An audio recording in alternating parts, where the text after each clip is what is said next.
많은 분들이 기안84님이 수익이 늘어서 돈이 남아 도니까 사람 하나 끼고 툭 하고 건물을 샀다고 생각을 하시는데, 여러분 안녕하세요. 어롱정입니다.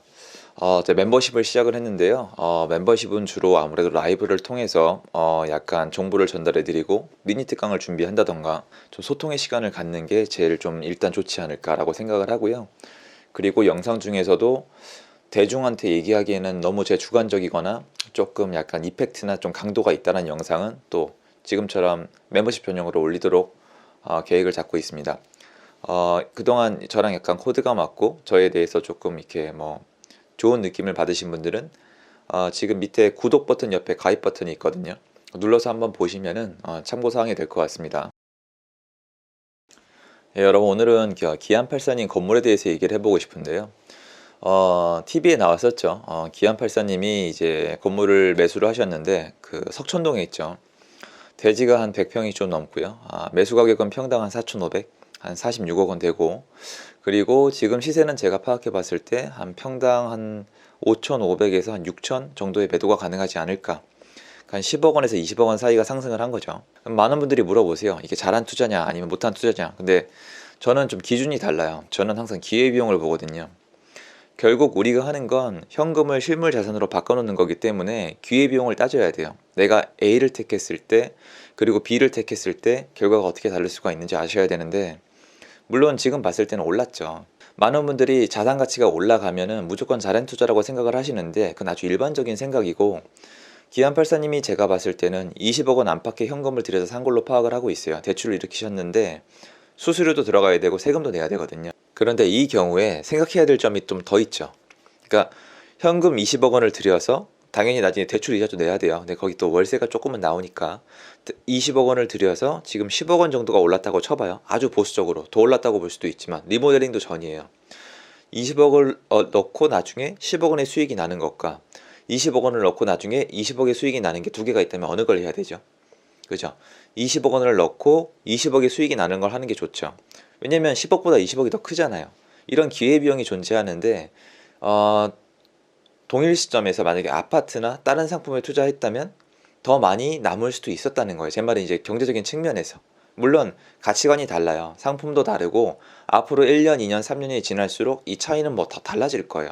하지만 기간 대비 무조건 잘한 투자인지 비교를 하고 싶으면 따져봐야 돼요. 제일 기본적인 거는 물가 상승률, 인플레이션 해지를 했는가. 그러니까 인플레이션 해지를 했는가에서부터 일단 플러스 마이너스가 중요하죠. 마이너스가 난 건 당연히 못한 투자라고 생각을 해야 돼요. 근데 만약에 여러분이 생각을 하셔야 되는 게, 기안84님이 지금 건물을 샀는데 지금 만약에 마이너스가 됐어요. 또는 거래가 안 돼요. 근데 앞으로 2년 있다가 갑자기 폭등을 해요. 그럼 어떻게 설명하실 거예요? 그럼 지금 못한 투자일까요? 그렇지가 않죠. 왜냐면 그 건물은 계속 매물로 나와 있는 게 아니에요. 이건 아파트가 아니에요.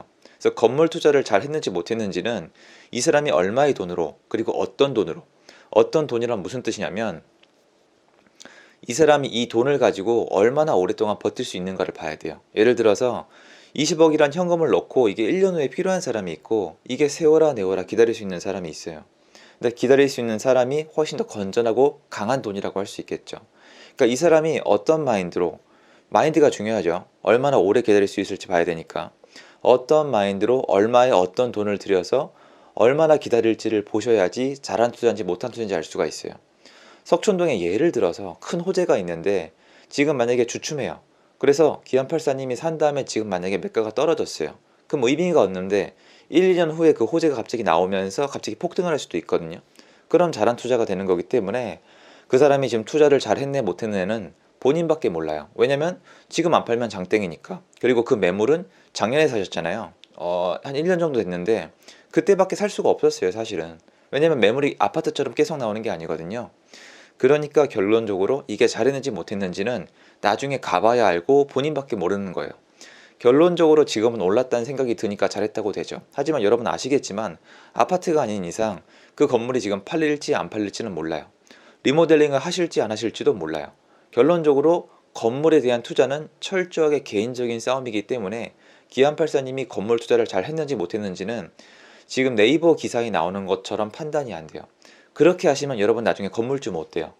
건물주가 되실 때 무조건 매가가 오르는 걸 사야지라고 생각하셨을 때 아파트랑 매가의 움직임이 달라요. 왜냐면 매물이 많지 않기 때문에 얘가 나중에 가격이 올랐는지 안 올랐는지 파악이 굉장히 어렵거든요. 호가가 있을 뿐이에요. 물론 인근의 거래 사례는 있지만 정확히 아파트처럼 대입은 안 돼요. 그래서 장기적으로 내가 얼마나 오래 버틸 수 있고 얼마나 오래 인플레이션 헤지를 노릴 수가 있고 또 임차인 관계는 어떻게 되고 리모델링 등 가치를 내가 어떻게 변화시킬 수가 있고 그리고 나중에 팔릴지 안 팔릴지 여러 가지를 생각을 하셔야 돼요. 그걸 판단해서 진행하는 게 건물 매수예요. 즉 이 투자가 잘 됐는지 안 됐는지는 본인이 산 다음에 팔고 나서 판단을 하면 되는 거예요. 그럼 여러 번 보시면 우리가 이 기안84님 사례를 봐서 우리가 지금 왜 건물주가 되게 어려운지 알 수가 있죠. 일단 우리는 건물주가 되고 싶긴 하지만 사고 싶은 건물이 없어요. 예를 들어서 제가 봤을 때 기안84님은 예전부터 부동산에 어느 정도 관심이 있던 분 같이 보여요. 그리고 아마 지인들이 많아졌겠죠. 방송을 하면서 지인들이 많아져서 분명히 중개를 받던 소개를 받던 건물들에 관심을 갖기 시작했겠죠. 왜냐면 인근에 많이 번 분들이 다 건물을 샀을 테니까요. 그럼 그렇게 돼서 하나씩 하나씩 사고 싶은 건물이 생겼겠죠.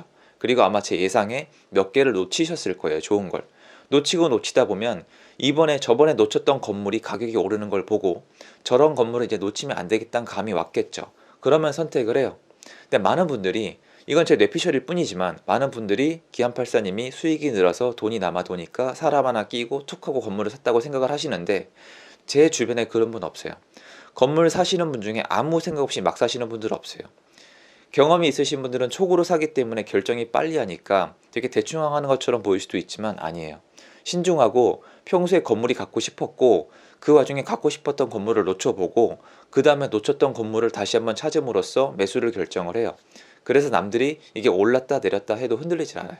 많은 분들이 건물주가 되기 어려운 이유가 뭐냐면 일단 첫 번째로 갖고 싶은 건물이 없어요. 그럼 이렇게 말씀을 하시잖아요. 야, 돈이 없으니까 갖고 싶은 게 없는 거다. 아니에요. 여러분, 돈이 없어도 가지고 싶은 건물은 가질 수가 있어요. 예를 들어 볼까요? 예를 들어 볼게요. 마침 얘가 좋아요. 기안84님의 건물은 30년이 넘은 구축이에요. 가서 보시면 1층에는 가게가 있긴 하지만 누가 봐도 썩 사고 싶지 않은 건물이에요.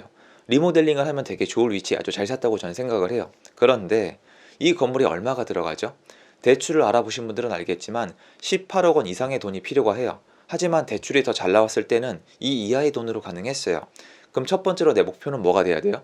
그렇죠. 18억을 모아야 돼요. 18억에서 20억의 돈을 마련을 하고 대출이 가능한 상태로 만들어 놔야 그 건물을 가질 수가 있어요. 나 그 돈 못 모으는데? 그럼 못 사는 거예요. 그 돈 모을 때쯤에 그거 달아났을 텐데 예전에 그 모습의 건물을 찾으면 돼요.